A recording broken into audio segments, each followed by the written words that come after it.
ይህ የምጽአቱ አዋጅ ነጋሪ አገልግሎት ወቅታዊና ዕለታዊ ወጎችን በማቅረብ ትንታኔ የምንሰጥበት የተለያዩ እንግዶችንም በመጋበዝ የምናቀርብበት መድረክ ነው። አዘጋጅ ይልቃል አስራት። ውድ የምጽአቱ አዋጅ ነጋሪ አድማጮቻችን እንዴት ዋላችሁ? በአሁኑ ሰዓት እንግዲህ ዓለማችን ከባድ መስቀልቅል ውስጥ እየገባች ትገኛለች። ያው እንግዲህ እንደወትሮ እንደምንለው እነዚህ ነገሮች ምንድነው ለኛ የሚጠቅሙት?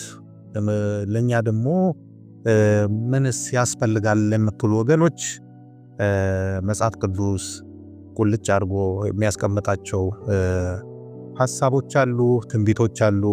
እነዚህ ደግሞ ሐሳብና ትንቢቶች ደግሞ ለኛ ምን ይጠቅማሉ ከተባለ የማንቂያ ደወሎቻችን ናቸውና በጥንቃቄ የምንሰማውን ነገር የምናየውን በመስማትና በማየት ራሳችንን እንድናዘጋጅ ስለሚረዱን በዚህ አኳያ ወደ እናንተ መረጃዎችን እንዲሁም ደግሞ የእግዚአብሔርንም ቃል ወደኛ በማምጣት እየተጋ ያለ ወንድማችን ፓስተር አለማየሁ ነሙ መስመር ላይ ይገኛል።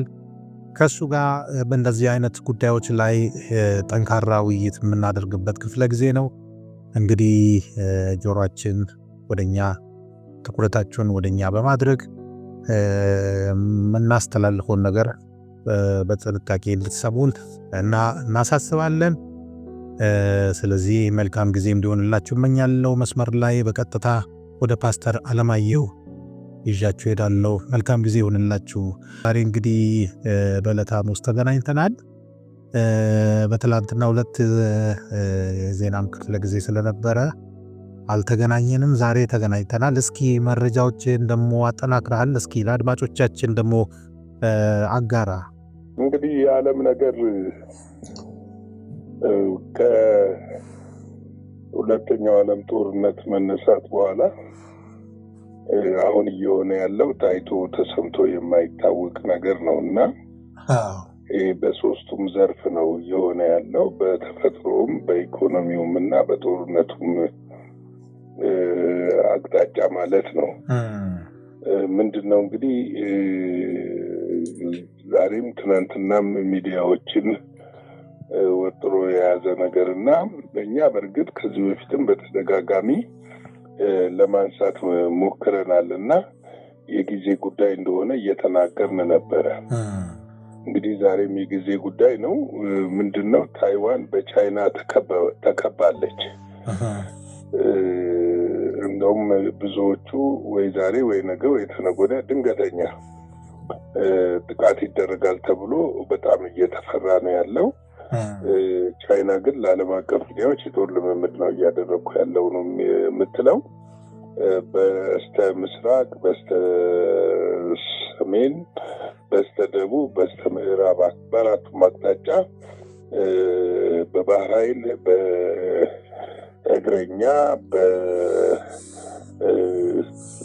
በአውሮፕላን ማለትም ተዋጊ ጀቶች በሚካናይዝ የተቀናጀ ልምምድ እየተደረገ ነው። ልምምድ ብቻ ሳይሆን ቅኝትም እያደረገች ነው። አቅጣጫውን አካባቢውን ቅኝት እያደረገች ነው። ታይዋን የራሷ የመከላከያ ኃይል ደግሞ በተጠንቀቅ እንዲቆምና ማንኛውም ወደ ግዛቴ የሚጠጋ ነገር ካለ እንድትመቱ ብለው ፕሬዚዳንቱ አዛለች። እንግዲህ ምንድነው ስንመለከት በጣም የሚያስገርም ነገር ነው። ድንገተኛ የሆነ ነገር ነው ለማለት አልደፍርም። በተደጋጋሚ ልምምድ እየተደረገ ነበረ እዛ አካባቢ። ሰሞኑን እንደውም እኛ አልዘገብነውም እንጂ አሜሪካ በደቡብ ባህር ላይ ከፊሊፒንስ ጋር ወታደራዊ ልምምድ አድርጋለች። ከፍተኛ የሆነ ወታደራዊ ልምምድ አድርጋለች እና ስለዚህ ይህንን በተመለከተ የአሜሪካ አቋም አሁንም እስካሁን ድረስ ሊገባኝ አልቻለም። እንግዲህ በተለይም ትራምፕ ባለፉት ሳምንታቶች በሰጡት መግለጫ ውስጥ ለታይዋን ተጠይቀው ነበር እና ለታይዋን የምንዋጋበት ምንም ምክንያት የለም ማለታቸውና እንደውም ከኛ የወሰዱትን ቴክኖሎጂ እና መሳሪያዎች ይመልሱ ማለታቸው ተሰምቶ ነበረ እና ይሄ ነገር ተሰምቶ ባለበት ሁኔታ ቻይና ደግሞ ከፍተኛ ዝግጅት አድርጋ ነው ዙሪያውን የከበበችው እና እንግዲህ በዛ አካባቢ ዙሪያ መከበብ ብቻ አይደለም የንግድ ከፍተኛ የንግድ መርከቦች የሚንቀሳቀሱበትም አቅጣጫ ነው። የደቡብ ፓሲፊክ የሚባለው በዛ በኩል ነው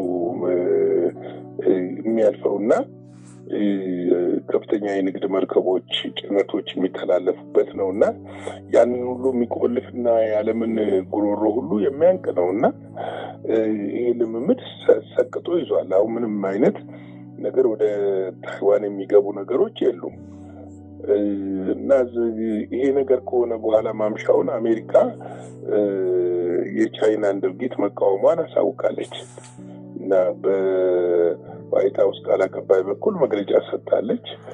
ይሁንም ቻይና ግን ይህ መግለጫ ህገወጥ ነው ብላለች። ታይዋን ግዛቴ ነች፣ በግዛቴ ነው ማንኛውንም እንቅስቃሴ እያደረግኩ ያለሁት የሚል ከወትሮ የተለየ የተዳፈረ ነገር መግለጫ ተሰጥተዋል እና በግዛቴና ሉዓላዊ በሆነችው ሀገሬ ማንም ምንም የሚመለከተው ነገር የለም ብለዋል። ይልቁንም ጣልቃ መግባታችሁን አቁሙ ነው ያለችው ቻይና። እንግዲህ መቼ ወይ ቁርስ ወይ ምሳ ወይ ራት ታረጋታለች ተብሎ ይጠበቃል። እኔ እኮ በጣም የሚገርመኝ እኮ ፓስተር የዚህ ዓለም የፖለቲካ ቁመና በጣም በጣም ግራ አጋቢ ነው እየሆነ ያለው። አሁን አሜሪካ ቻይናን እየተቃወመች ነው ያለችው። ቻይና ደግሞ ግዛቴ ናት ትላለች። ያው እውነትም ያው የሷ ግዛት ነው። ደግሞ በአንጻሩ ደግሞ አሜሪካ ካናዳ የኔ ግዛት ነው፣ ግሪንላንድ የኔ ግዛት ነው፣ እንደገና ደግሞ ታች ሜክሲኮ ባህረ ሰላጤ አካባቢ ያለው ብቻ ወደ 4 አካባቢዎች ግዛቴ ነው ትላለች እና ያለምንም ከልካይ ሂደቷን ታስኬዳለች። እና እኔ እንዶ ምናልባት የቻይና አካሄድ አሜሪካ ትኩረታውና ቀልቧ ወደዚህ ወደ ኢራን አካባቢ የተሰበሰበ ይመስላል። ምናልባት ያንን ክፍተት ተጠቅማ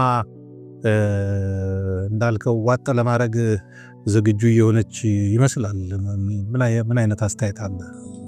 ምንድነው መሰለህ ራሱ አሜሪካን ብትሆን እኮ የተለያዩ እንደ ግሪንላንድ ያሉት እንደ ካናዳ ያሉትን ለመሰልቀጥ እየተዘጋጀች ነው ያለችው። አሁን በነ ቻይና ላይ እኮ ዳኝነትም ለመስጠት ወይም ደግሞ ለመቃወምም አንተ የራስህ የሆነ እኮ እንትን ሊኖርህ ይገባል። እና በተለይ ደግሞ አሁን የቻይና አካሄድ እጅግ በጣም አደገኛ አካሄድ ነው ያለው እና ምንድነው አሜሪካ በተለያዩ ሀገሮች ላይ የንግድ ታሪፍ ጥላ እንደነበረ ታውቃለህ። ከፍተኛ የንግድ ታሪፍ ጥላለች። ለምሳሌ በካናዳ፣ በሜክሲኮ፣ በቻይና፣ በጃፓን፣ በደቡብ ኮሪያ እንደዚሁም ደግሞ በአውሮፓ እና አሁን ሚስጥራዊ የሚመስሉ ውይይቶች እየተደረጉ ነው ያለው። ትናንት እንደውም ትናንት ወዲያ ማለት ነው ቻይና ከደቡብ ኮሪያ እና ከጃፓን ጋር በንግድ ሚኒስተር ደረጃ እርስ በራስ ለመናገድ እንትን ብለዋል፣ ግንኙነት አድርገው መግለጫ ሰጥታለች ቻይና። በእርግጥ ሁለቱ ሀገሮች የማስተባበል ነገር ያው ከፍራቻ የተነሳ ኢኮኖሚ ተጽዕኖ እንዳይወርድባቸው ከተደረገ የፍራቻ የተነሳ ይህም ማስተባበያ የሰጡት የአሜሪካው መከላከያ ሚኒስተር በጃፓን ተገኝተው ከጃፓን ጠቅላይ ሚኒስትርና ከጃፓን ባለስልጣናት ጋር ውይይት ካደረጉ በኋላ የተሰጠ መግለጫ ነው። ነው መከላከያ ሚኒስትሩ በንዴት ነበር ይናገሩ የነበሩት። ምንድነው አሁን የአሜሪካ የንግድ ታሪፍ መጣል ከተወሰነ ጊዜ በኋላ ውጤት አልባ እንደሚሆን እየታወቀ መጥቷል። ውጤት አልባ ስለምንድነው አሁን ከነሱ ጋር ብቻ አይደለም። አሁን ቻይና ከካናዳ ከሜክሲኮ ጋር እና ከአውሮፓውያኖችም ጋር እየተደራደሩ ነው በዚህ በንግድ ዙሪያ። ስለዚህ ምንድነው ታሪፉ ለውጥ የማያመጣ መሆኑን አመላካች ነገሮች እየታዩ ናቸው። ስለዚህ ሀገሮች ደግሞ በሌላ መልኩ ይህንን ጡንቻቸውን ለማሳየት የራሳቸውን የበላይነት ሉዓላዊነት ለማስከበር ብቻ ሳይሆን የበላይነትን በኢኮኖሚም በወታደራዊ ዘርፍ የበላይነትን ለማሳየት ከፍተኛ ርብርብና ሩጫ እየተደረገ ነው ያለው እና ይህንን ስትመለከት ቻይና ታይዋንን ለመሰልቀጥ መዘጋጀቷን እኔ አሜሪካ በዛ ጦርነት ጣልቃ ትገባለች ብዬ አላስብም። ምክንያቱም ምን መሰለ ካምፓኒዎቿን አውጥታለች። እንደውም ዶናልድ የአሜሪካ ውጭ ጉዳይ የአንድ መግለጫ አውጥቷል ከዚህ ጋር የተያያዘ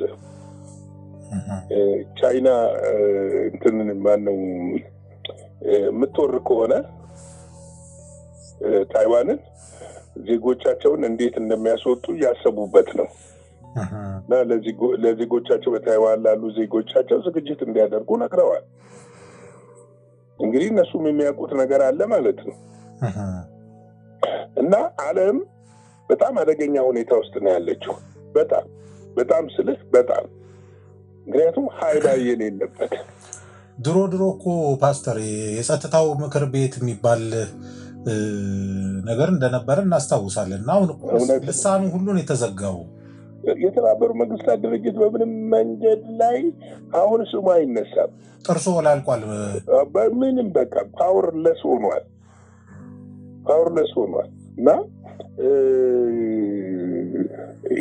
ይሄ አሁን የቻይና አካሄድ እኛ ጠብቀነዋል። ከዚህ ስለዘገብ ነው ድንገተኛ አንድ ቀን ይሆን እንደነበረ ጠብቀናል እና አሁን በጣም ነው የተፈራው።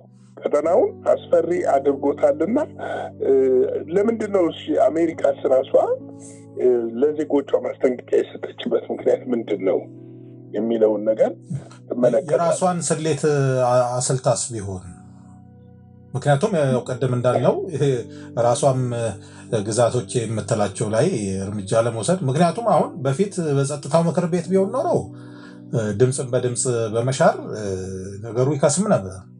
አሁን እኮ ዝሆኖቹ ሃይባይ የሚላቸው ስለሌለ ያሻቸውን የማድረግ አባዜ ነው እንግዲህ እየተያያዙ ያሉት። የሚመስለኝ ሚስጥራዊ ስምምነት ያላቸው ይመስለኛል። ራሽያን ዩክሬንን እንድትጠቀልል እነሱም ካናዳን እና ግሪንላንድን ሊጠቀልሉ ቻይናም ታይዋንን ልትጠቀልል እንደዛ እያሰብኩ ይመስላል።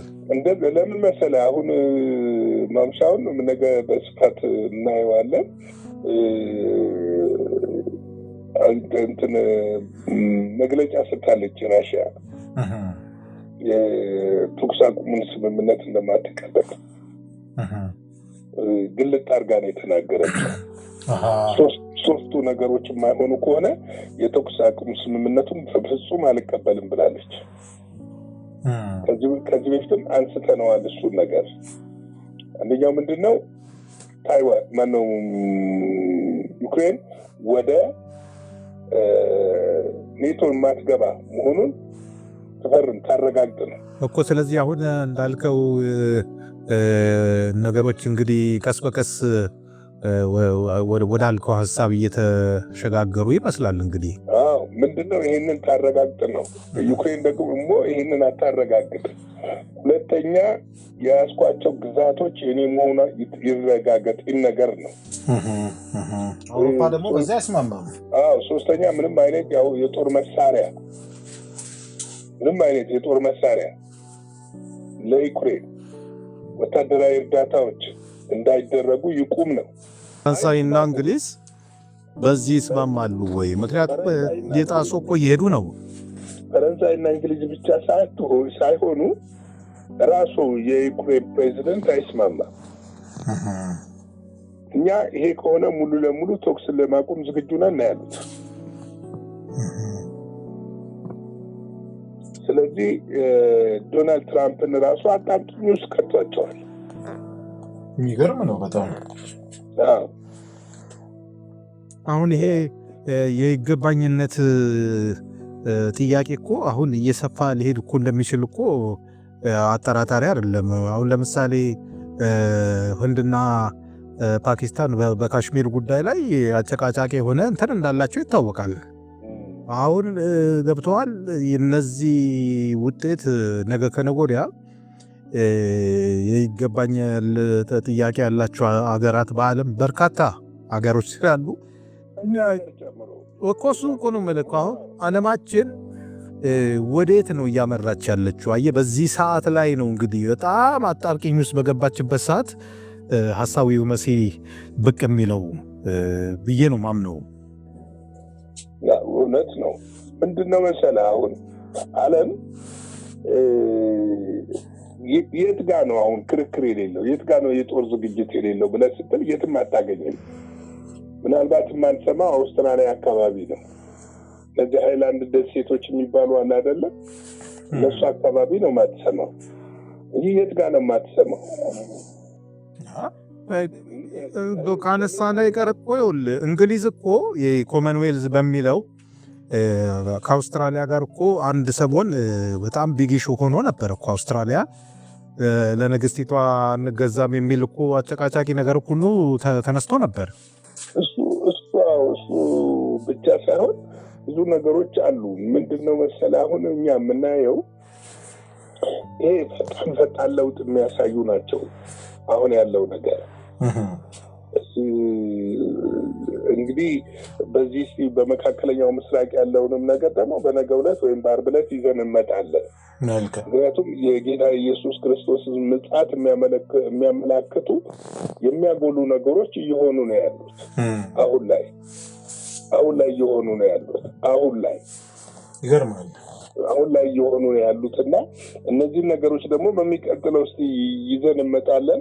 አንድ እግዚአብሔር ቃል እንመልከትና የዛሬውን የቀን ውሎ ፕሮግራማችንን በዚህ ብናበቃ ብዬ ነው። ያዕቆብ ምዕራፍ 5 ቁጥር 8 ላይ ያዕቆብ መጽሐፍ አንድ ቃል አለ። ይሄ አሁን ከተነጋገርነው ነገር ጋር የሚያያዝ ነው ይሄ ቃል። እናንተ ግን ታገሱ፣ ልባችሁንም አጽኑ፣ የጌታ ምጣት ቀርቧልና ይላል። እንግዲህ ታገሱ ሲለን ትዕግስት ብዙ ጊዜ ህይወትን በሚፈትን መልኩ ውስጥ ነው ትዕግስት የሚያስፈልገው። ኑሯችን፣ ህይወታችን፣ ነገሮቻችንን የሚፈትን ሲመጣ እግዚአብሔር ቃል ምን ይለናል? ታገሱ ይለናል። ለምንድን ነው የምንታገዘው? የተባረከ ተስፋ አለን፣ የምንጠብቀው ነገር አለን፣ የሚመጣ ነገር አለን፣ ኪዳን አለን፣ የተነገረልን ኪዳን አለ። ስለዚህ ያንን የሚመጣውን ነገር ለመቀበልና ከእርሱ ጋር ደግሞ አብሮ ለመሆን መታገስ ያስፈልጋል። ምክንያቱም በዚህ ሰዓት ሰይጣን የተመረጡትን እስኪያስብ ድረስ በተለያየ መልኩ ሊገለጥ ይችላል። በማስጨነቅ ተስፋ እንደሌለም በማስመሰል እንዳንጠብቅ፣ እንዳንታገስ የራሳችንን መንገድ እሱ የከፈተልን ሰፊ በር እንድንሄድ ይፈልጋል። ስለዚህ ነው በያዕቆብ ላይ እናንተ ደግሞ ታገሱ፣ ልባችሁን አጽኑ፣ የጌታችን ምጽአት ምን ሆኗል? ቀርቧል ይላል። አንደኛ ቆሮንቶስ ምዕራፍ 1 ቁጥር 7 ላይ እንደዚሁ የጌታችሁን ኢየሱስ ክርስቶስ መገለጥ ስትጠባበቁ አንድ የጸጋ ስጦታ እንኳን አይጎድልባችሁም ይላል። አይጎድልም ይላል። የምትጠባበቁ ከሆነ ልባችሁ ወደ ሌላ ካላዘነ፣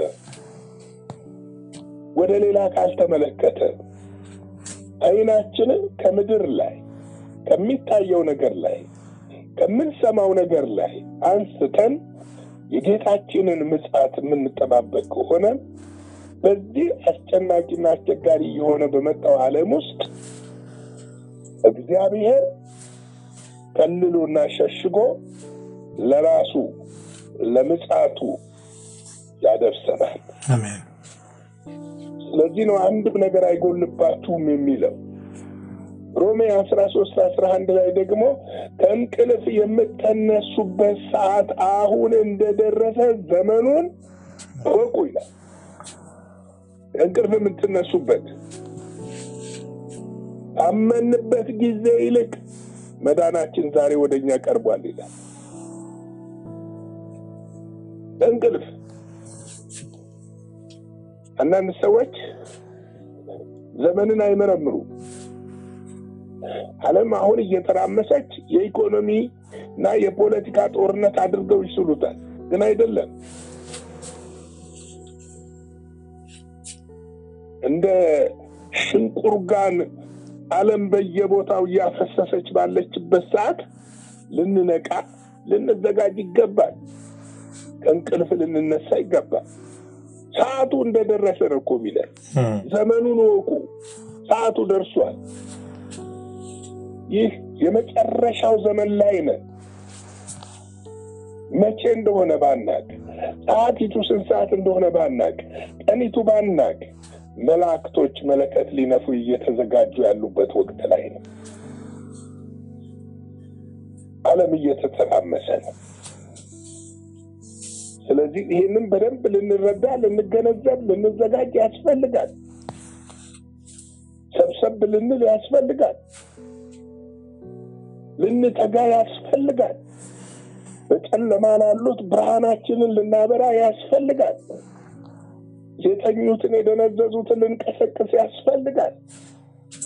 ልናነቃቸው ያስፈልጋል።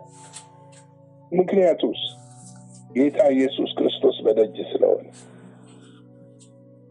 ሰዓቱ ስለደረሰ፣ እንደተናገረው ሊመጣ ስለሆነ ቀርቧልና ይለናል።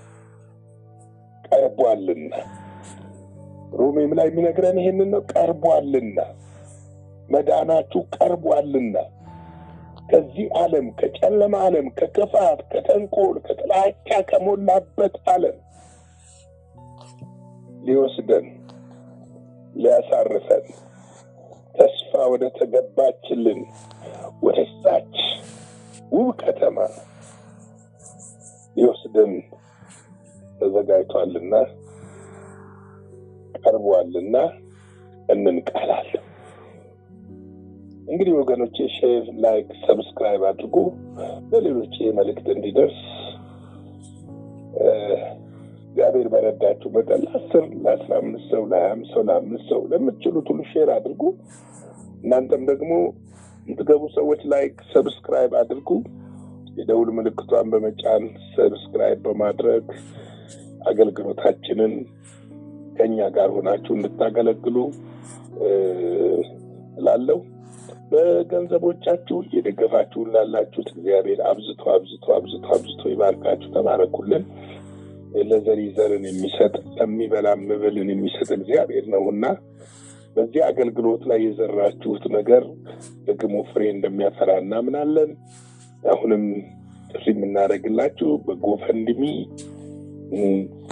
በአሜሪካም በአውስትራሊያም በካናዳም በአውሮፓም ያላችሁ ይህን አገልግሎት መደገፍ የምትፈልጉ ደስ እንዳላችሁ በልባችሁ እንዳለ በልግስና ደስ እንዳለው ይስጥ ስለሚል ይህን እንዳታደርጉ በእግዚአብሔር ፍቅር እጠይቃችኋለሁ። የእግዚአብሔር ሰላም፣ ጸጋ፣ ምሕረት፣ ቸርነት ከእና ሁላችን ጋር ይሁን። ጌታ ኢየሱስ አብዝቶ ይባርካችሁ። መልካም ቀን። እግዚአብሔር አብዝቶ ይባርክ። ፓስተር በጣም ግሩም አድርገህ ነው የገለጥከው። እውነት ነው። ጌታ ኢየሱስ የዛሬ 2000 ዓመት እዛ ዘመን ላይ ሆኖ ይህን ዘመን እንግዲህ ለደቀ መዛሙርቱ ጥያቄ መልስ ሰጥቶ ነበር። የመምጣትን ምልክት ባሉት ጊዜ በወንጌላት ላይ በማቴዎስ 24 ላይ በማርቆስ በሉቃስ ላይ እንደተናገረው ይኸው እነሆ በግልጽ እያየን ነው የምንገኘው። ተፈጽሞ ወይም ደግሞ እየተፈጸመ እንዳለ እያየን እንገኛለን። ጳውሎስ እንግዲህ ቅድም ፓስተር እንዳለው ቀርቧል ብሎ የዛን ዘመንን ካለ አሁንማ ምን ያህል እየቀረበ እንደሆነ መቅረብ ብቻ ሳይሆን የሽታው ራሱ በግልጽ ይሰማናል እና ሁልጊዜ ንቁ እና ዝግጁ ሆነን እንድንጠባበቅ ጌታ ኢየሱስን መምጣት ሌላ ተስፋ ምንም የለም እዚህ ምድር ላይ። ስለዚህ በርትተን መቅረዞቻችንን እየሞላን ዕለት ዕለት እየተጋን በጸሎትም በመንፈሳዊም ነገር የበረታን እንድንሄድ የምጽአቱ አዋጅ ነጋሪ አገልግሎት ያበረታታል። ስለዚህ ለሌሎች ወገኖች ይህን ብርቱ የሆነ መልእክት እንድታደርሱ በጌታ ፍቅር እንጠይቃለን። ስለ ዛሬው መልእክት ፓስተር አለማየሁ እግዚአብሔር አብዝቶ ይባርክህ። በጣም ግሩም የሆነ መልእክት ነው ያስተላለፍክልን። ስለዚህ ይህንን በመስማት ወደፊት እንድንሄድ እግዚአብሔር ምሕረት፣ ጸጋ፣ ቸርነት እንዲያግዘን የምንጊዜም ምኞታችን ነው። ማምሻውን እግዚአብሔር ፈቃዱ ከሆነ ደግሞ ሌላ መረጃና መልእክት ደግሞ ይዘን እንመጣለን። የእግዚአብሔር ምሕረት ሁላችን ጋር ይሁን። መልካም ጊዜ። አዘጋጅና አቅራቢ ይልቃል አስራት ነበር። ለዛሬ ያዘጋጅንላችሁ ይህንን ይመስላል። በሌላ ጊዜ በሌላ ርዕሰ ጉዳይ እንገናኛለን። የምጽአቱ አዋጅ ነጋሪ አገልግሎት። መልካም ጊዜ።